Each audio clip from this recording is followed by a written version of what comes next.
I'm a photographer, and I was a photographer before I started coming to Hawk Mountain. And one year I was driving out to Ocean City, Maryland, and as I'm driving along, I looked up and I said, oh, it's a bald eagle. So I pulled the car over, jumped out, grabbed my camera, put my long lens on, took a bunch of pictures, and I was showing them to my brother-in-law who knew something about birds. And he said, Frank, I hate to disappoint you, but that's not an eagle, that's a turkey vulture. And the next week there was an article in the Washington Post about Hawk Mountain. So I thought, here's a perfect opportunity to learn something about birds. So I came up here to Hawk Mountain for a week, and I've been coming up every year since 1983. Well, when we were dating, Frank said, I'm going up to Hawk Mountain to watch the raptor migration, and you want to come? And I was like, yeah, okay.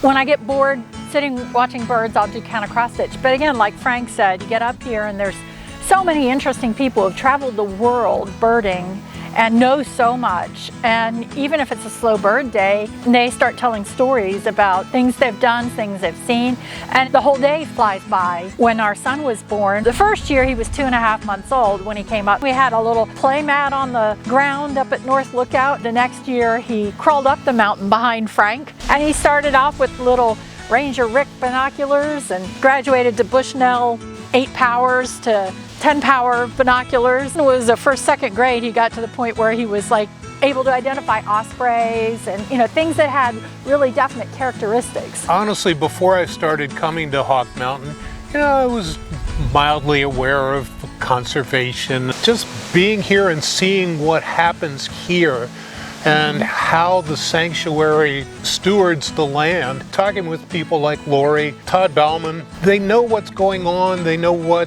needs to be done and what can be done.